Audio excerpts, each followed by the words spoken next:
Me fui a la universidad para empezar de cero y terminé compartiendo clases con el bully que me arruinó la adolescencia. Nunca pensé que volvería a cruzarme con él. Cuando recibí la carta de aceptación de la universidad, sentí algo que nunca había sentido antes: alivio. No emoción desbordada, no orgullo exagerado, alivio puro.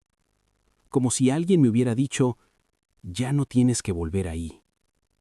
Para mí, entrar a la universidad no era solo un logro académico, era una forma de escapar del pasado. Vengo de un colegio pequeño, de esos donde todos se conocen, donde los apodos duran más que las notas y donde una reputación se te pega como una sombra. Yo no era popular, nunca lo fui. Era callado, reservado, más cómodo observando que hablando. Y eso, en ese colegio, era suficiente para convertirte en un objetivo. Él sí era todo lo contrario. Voy a llamarlo Lucas. Lucas era el típico chico que parecía tenerlo todo: amigos, carisma, seguridad y una facilidad inquietante para dominar cualquier lugar en el que entrara. En el colegio era intocable. Los profesores lo toleraban, los compañeros lo seguían y nadie se atrevía a enfrentarlo. Yo fui uno de sus pasatiempos favoritos. No me golpeaba, nunca dejó marcas visibles, pero sabía exactamente dónde atacar. Comentarios frente a todos, risas cuando yo hablaba, empujones sin querer, burlas constantes. Me hizo sentir pequeño durante años. Me enseñó a caminar mirando el suelo y a pensar 2 veces antes de abrir la boca. Aprendí a sobrevivir, no a vivir. Cuando terminé el colegio, corté todo vínculo con ese lugar. Eliminé contactos, evité reuniones y me prometí que nunca más volvería a ser el mismo chico inseguro de esos pasillos. La universidad era mi oportunidad de empezar desde cero, de ser alguien distinto. El primer mes fue increíble. Nadie me conocía, nadie sabía mi historia. Empecé a hablar más, a participar en clases, incluso a hacer amigos. Por primera vez sentí que podía ser yo sin miedo. Hasta que lo vi. Fue en una clase masiva, un auditorio lleno. Llegué tarde y mientras buscaba asiento, una risa me heló la sangre. No porque fuera especialmente fuerte, sino porque la reconocí al instante. Levanté la vista y ahí estaba. Lucas. Al principio pensé que estaba exagerando, pero no. Era él. Mismo rostro, misma expresión confiada, misma forma de ocupar espacio como si el lugar le perteneciera. Sentí como todo mi cuerpo se tensaba, como si hubiera retrocedido años en un segundo. Nuestros ojos se cruzaron. Hubo un instante de reconocimiento, breve, incómodo. No sonrió. Tampoco hizo ningún comentario. Simplemente volvió la mirada al frente. Esa noche no pude dormir. Durante las semanas siguientes empecé a verlo con frecuencia. Estudiábamos la misma carrera. Coincidíamos en la biblioteca, en la cafetería, en los pasillos, y lo peor llegó cuando el profesor asignó trabajos en grupo al azar. Cuando leí su nombre junto al mío, sentí rabia. No miedo, rabia. ¿Por qué ahora?, pensé. ¿Por qué aquí? El primer encuentro fue tenso. Nos sentamos frente a frente, sin saber qué decir. Él fue el primero en hablar. «Creo que fuimos al mismo colegio», dijo, mirándome con atención. «Sí», respondí, seco. Silencio. «Mira», continuó, «sé que en el colegio no fui precisamente buena persona contigo». No supe qué decir. Nunca imaginé escuchar algo así de él. «Si te hice la vida difícil, lo siento». Asentí. No porque lo hubiera perdonado, sino porque no sabía cómo responder sin abrir cosas que llevaba años cerrando. Trabajamos juntos durante semanas. No hubo burlas, no hubo comentarios. Era correcto, incluso respetuoso. Y eso me confundía más que cualquier ataque. Ya no tenía el control. Ya no era el rey del lugar. Con el tiempo empecé a notar que algo no iba bien con él. Faltaba clases, entregaba trabajos tarde, parecía siempre cansado. Ya no estaba rodeado de gente. En la universidad su antiguo estatus no significaba nada. Un día lo vi discutiendo por teléfono, claramente alterado. Otro día llegó a una prueba sin haber estudiado. Empezaron los rumores, problemas académicos, presión familiar, pérdida de una beca importante. El karma no llegó como un golpe repentino, llegó lento, silencioso. El momento clave fue una exposición final. Lucas no apareció. Su grupo quedó expuesto frente a todos.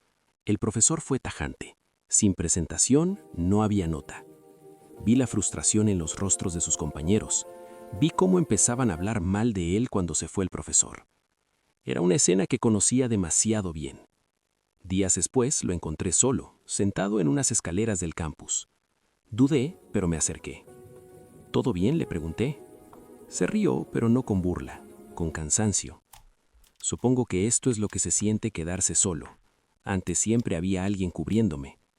Habló poco, pero lo suficiente para entender que estaba pagando decisiones que había tomado creyéndose intocable, que sin su antiguo poder no sabía quién era. A veces pienso que todo esto es merecido, admitió. No sentí satisfacción, tampoco lástima. Sentí algo mejor, tranquilidad. El semestre terminó. Yo aprobé todo. Él no. No supe si seguiría en la universidad o si tendría otra oportunidad. La última vez que lo vi, estaba hablando con un orientador académico. Parecía más pequeño de lo que lo recordaba. Antes de irme, nuestras miradas se cruzaron una última vez. No hubo palabras, no hacían falta. Hoy sigo estudiando. Estoy construyendo la vida que siempre quise. A veces pienso en Lucas y en cómo la vida se encarga de equilibrar las cosas, no con venganzas espectaculares, sino quitándote aquello que creías eterno. No sé si el karma ya terminó con él. No sé si realmente cambió. Y tal vez esa historia aún no ha terminado. Creí que todo había terminado cuando acabó ese semestre. Pensé que la historia con Lucas quedaría ahí, archivada en algún rincón incómodo de mi memoria, como esas carpetas que no borras del todo por si algún día necesitas recordar por qué tomaste ciertas decisiones. Seguí con mi rutina, con mis clases, con mis nuevos amigos. Empecé a sentirme cómodo en la universidad, incluso seguro, algo que nunca había sido natural para mí. Pero la vida tiene una extraña manía de no cerrar las puertas del todo. El nuevo semestre comenzó con normalidad. Nuevos ramos, nuevos profesores, misma sensación de empezar otra vez desde cero. Ya no pensaba tanto en Lucas, no porque lo hubiera superado completamente, sino porque por primera vez no definía mis días. Hasta que lo volví a ver. Estaba en la biblioteca, una tarde lluviosa, de esas en las que el campus parece más silencioso de lo normal. Yo estaba concentrado, con audífonos puestos, cuando noté una sombra detenida frente a la mesa. Levanté la vista y ahí estaba él. No se veía bien. Había adelgazado, tenía el rostro cansado y los hombros caídos, como si cargara algo invisible. Ya no había rastro de aquella seguridad que lo hacía parecer más grande de lo que era. «Hola», dijo, con voz baja. Me quité un audífono. «¿Hola?» No supe qué más decir. «¿Puedo sentarme un momento?», preguntó. Asentí. Se sentó frente a mí, pero no abrió ningún cuaderno. Solo se quedó mirando la mesa, como buscando las palabras adecuadas. «No seguí el semestre pasado», dijo finalmente. Me dieron una especie de última oportunidad. No lo felicité, tampoco lo juzgué. Solo escuché. Estoy repitiendo algunas asignaturas, y creo que esta vez, si fallo, se acaba todo. Por alguna razón me vi reflejado en él, no en su historia, sino en esa sensación de estar al borde, de sentir que una decisión puede cambiarlo todo. Yo había vivido con esa presión durante años, solo que en silencio. «¿Por qué me estás contando esto?», pregunté. Lucas respiró hondo. «Porque tú eres la única persona aquí que me conoce de antes», respondió. «Y porque creo que necesito hacer las cosas distinto». No supe si creerle. Parte de mí seguía viendo al chico que se reía mientras yo tragaba vergüenza, pero otra parte vería a alguien que ya no tenía dónde esconderse. A partir de ese día empezamos a coincidir más seguido. No porque buscáramos pasar tiempo juntos, sino porque compartíamos horarios. Algunas conversaciones eran incómodas, otras sorprendentemente normales. Hablábamos de clases, de profesores, de la presión de rendir. Nunca hablamos directamente del pasado. Hasta que una noche, después de una prueba especialmente difícil, Terminamos caminando juntos hacia la salida del campus. ¿Alguna vez pensaste en dejar todo?, me preguntó de la nada. Sí, respondí sin dudar, muchas veces. Se rió, pero sin humor. Yo nunca, admitió. Siempre pensé que, pasara lo que pasara, iba a caer parado. Nos detuvimos bajo una luz amarilla del estacionamiento. En el colegio, continuó, creía que ser fuerte era no sentir nada, no mostrar miedo, no pedir ayuda. Lo miré en silencio. Y ahora no tengo idea de quién soy sin eso. Por primera vez sentí algo parecido a compasión. No porque justificara lo que había hecho, sino porque entendí que su caída no era solo académica, era personal. Los días pasaron y empecé a notar pequeños cambios. Lucas llegaba temprano a clases, tomaba apuntes, preguntaba, ya no se burlaba de nadie, ya no buscaba ser el centro. Algunos compañeros seguían desconfiando de él, otros simplemente lo ignoraban. Yo observaba desde cierta distancia. Un día, un profesor anunció un proyecto grupal importante. Otra vez el azar hizo de sus sayas. Lucas y yo quedamos en el mismo grupo. Cuando vi la lista, sentí un nudo en el estómago. No de miedo, sino de duda. ¿Era esta una oportunidad o una prueba? Si no quieres, me dijo después, puedo hablar con el profesor. Negué con la cabeza. No, hagámoslo. Trabajar juntos esta vez fue distinto. Lucas cumplía. Incluso se esforzaba de más. A veces se disculpaba por cosas mínimas, como si temiera cometer el menor error. Una noche, revisando avances, me dijo algo que no esperaba. Nunca te pedí perdón de verdad. Lo miré. Lo que dije la otra vez no fue suficiente.